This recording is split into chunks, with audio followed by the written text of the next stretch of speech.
का जो कह सकते हैं कि सरकार नहीं चाहती किसी तरीके से कि विधायक पर सेंधमारी हो। और बिल्कुल संजय, मैं आपको रोकना चाहूंगी। इस वक्त एक बड़ी खबर सामने आ रही है। सीएम आवास में बस खड़ी होने की सूचना इस वक्त मिली है। सीएम आवास में बैठक लगातार जारी है यूपीए के तमाम विधायकों की, और वहां पर एक बस खड़ी मिली है। कुछ देर बाद सभी विधायक निकल सकते हैं। ये इस वक्त की बड़ी जानकारी, बड़ी खबर आपको बता रहे हैं। सीएम आवास में बस खड़ी होने की सूचना मिली है और लगातार हमारे जो सहयोगी हैं वो भी तस्वीरों के जरिए आपको दिखा रहे हैं। सीएम आवास में इस वक्त यूपीए के तमाम विधायकों की बैठक लगातार 11 बजे से जारी है। संजय, अभी सूत्रों के हवाले से ये जानकारी निकलकर सामने आ रही है कि सीएम आवास में एक बस खड़ी है और इसी बस से जो तमाम विधायक हैं वो जाने वाले हैं।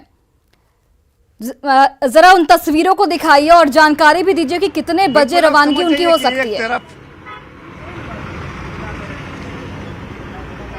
देखिए, अभी हम आपको मुख्य गेट जहां पर खड़े हैं वहां से बस की तस्वीरें आपको नहीं दिखेंगी, क्योंकि बस यहां पर चूंकि पूरा जो सीएम आवास का इलाका है काफी बड़ा है और इसी में कहीं पर अंदर में एक तरफ बैठक चल रही है जहां सीएम आवास का जो हॉल है वहां बैठक चल रही है, और दूसरे कहीं किसी एक क्षेत्र में कह सकते हैं कि चूंकि बड़ा इलाका है वहां पर बस भी लगी हुई है। और ये बस जो है समझ जाइए कि बस को यहाँ पर जैसा कि सुनने में आ रहा है कि बस को अहले सुबह ही बस को यहाँ ले जाया गया है ताकि किसी की नजर उस बस पर न पड़े। और ये भी जान लीजिए कि बैठक के बाद सीधे रवानगी होगी। ये रवानगी को आप 1 घंटे बाद मान लीजिए, 2 घंटे बाद मान लीजिए, लेकिन ये जाहिर है कि प्रयास ये होगा कि बस की नजर जो है बस पर नजर किसी का न पड़े। लेकिन ये क्लियर है, साफ है कि अंदर बैठक भी है, बस भी है, तमाम चीजें अंदर हैं। और सीधे अब हम लोग जो शुरू से बता रहे थे कि झारखंड की राजनीति का त्रिकोण बना हुआ है, राजभवन, सीएम आवास और बीजेपी ऑफिस। अब उसमें एक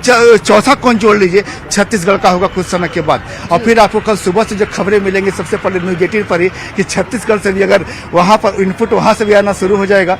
और यहां पर फिलहाल आप समझ सकते हैं कि हो सकता है कि यहां से चूंकि यही एक यहां से आमतौर पर विधायक जो है यहीं से आपको छत्तीसगढ़ में सीएम आवास में प्रवेश करते हैं, लिहाजा मैं तो बता रहा हूं ना कि उनको हमेशा तैयार रहने के लिए कहा गया है। किसी भी वक्त कोई भी निर्णय हो सकता है। कहां जाने का तैयारी? अभी आप झारखंड कांग्रेस अध्यक्ष राजेश ठाकुर को सुन रहे थे, जिसमें उन्होंने बोला कि किसी भी वक्त कोई भी फैसला लिया जा सकता है। प्रोबेबल लोकेशन अभी सीएम हाउस है। तो सर, रिजॉर्ट पॉलिटिक्स की बात हो रही थी, वो सही होने वाली है? देखिए, जब होगी तब बताएंगे। रुकिए। दादा, कहाँ जाने की तैयारी मिलेगा सब? तो हालांकि सीधे तौर पर देखिए, संजय, राजेश ठाकुर ने भी जवाब नहीं दिया। उन्होंने बोला कि जब कोई फैसला लिया जाएगा तब बताया जाएगा, लेकिन इस तरीके का जवाब तभी दिया जाता है जब कुछ पहले से सोच लिया गया हो और उसको मीडिया के सामने लाने से बचना हो।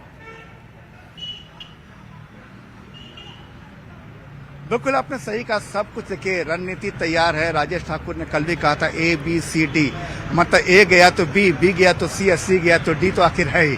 तमाम रणनीति यहाँ पर तैयार है। कहीं से भी ऐसा कुछ नहीं, देखिए राजभवन का जो फैसले का कहीं से भी इन्होंने लग गया है कि जो भी फैसला आएगा संभावित फैसला क्या हो सकता है। अगर ए फैसला आया तो हमें ए फैसले के खिलाफ क्या करना है, लेकिन सबसे सुरक्षित फैसला है कि विधायकों को अतिक्रमण से रोका जाए, विधायकों पर कोई अतिक्रमण न करे। लिहाजा सबसे सेफ चीज है कि विधायकों को रांची से ही हटा लिया जाए, ताकि जो हमारे पास बहुमत का आंकड़ा हो वो हमेशा मेरे पास रहे, कोई इनसे संवाद ना हो। सूचना ऐसी भी है संजय, इसे क्या इस तरह से भी देख सकते हैं कि जो कि बीजेपी आरोप लगा रही थी कि सीएम हेमंत सोरेन को अपने विधायकों पर ही भरोसा नहीं है और इसीलिए वो शिफ्टिंग कर रहे हैं छत्तीसगढ़, क्या इस चीज को इस तरह से भी देख सकते हैं?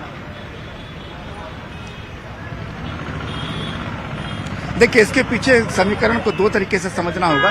सबसे पहले देखिए, उनको ये जेएमएम के 30 विधायक हैं और सीधे सीएम हेमंत सोरेन को अपने गिने चुने विधायकों से भले डर लग रहा हो, लेकिन सबसे ज्यादा उन्हें खतरा कांग्रेस के विधायकों से है। उनको लगता है कि जिस तरीके से कैश कांड का मामला हो, तमाम मामले सामने अभी आए हैं, उनसे कांग्रेस के विधायकों पर ज्यादा फोकस हो सकता है दूसरे दलों का। लिहाजा कांग्रेस के विधायक पर विशेष नजर है। वैसे भी आप जेएमएम का वोट बैंक अगर देखेंगे तो जेएमएम का वोट बैंक जिस तरीके का है, जेएमएम के कोई भी विधायक फिलहाल ये सोचने की कोशिश फिलहाल ज्यादातर विधायक ये नहीं करेंगे कि हाँ किसी तरीके से कहीं इनका कोई दूसरे से संपर्क हो, वैसा नहीं होगा। लेकिन आप ये जानने की समझ लीजिए कि पूरी कोशिश है सीएम हेमंत सोरेन की कि जितने भी यहाँ पर चूंकि जेएमएम के 30 हैं, कांग्रेस के विधायक हैं, राजद का एक विधायक है, लिहाजा राजद के विधायक सत्यानंद भोक्ता जो खुद मंत्री हैं, उनसे कोई दिक्कत नहीं, वो तो साथ में रहेंगे ही। सबसे बड़ा डर और सबसे बड़ी रवानगी, सबसे बड़ा अतिक्रमण, सबसे बड़ी सेंधमारी अगर कहीं हो सकती है तो कांग्रेस के विधायकों पर हो सकता है। लिहाजा उन्होंने सबसे पहले से किया कि सिर्फ आप ही को प्रिकॉशन नहीं लेना है, प्रिकॉशन कंबाइंड लेते हैं। सर्वदलीय बैठक में फैसला हो गया कि जेएमएम के विधायक भी जाएंगे, कांग्रेस के विधायक भी जाएंगे और तमाम विधायक एक साथ रहेंगे, ताकि किसी को ये भी गठबंधन के अंदर न लगे कि हम पर शक किया जा रहा है। तो तमाम चीजों को पहले ही दुरुस्त कर लिया गया है। और यहाँ पर जैसा कि बताया जा रहा है कि बाकायदा छत्तीसगढ़ के रायपुर में शायद कोई वहाँ पर बाकायदा उनके ठहरने का अच्छा इंतजाम भी किया गया है। दीपिका पांडे के बयान पर आते हैं, साफ कहा वीकेंड है, वीकेंड को 2 भाग में तोड़ लीजिए। वीकेंड पूरा जोड़ते हैं तो मनोरंजन है, एक तरफ वीक करते हैं तो हफ्ता एंड मतलब खत्म है। क्या हफ्ता खत्म हो गया सरकार का? लेकिन ऐसा नहीं है, उन्होंने दोनों को जोड़ दिया, वीकेंड है।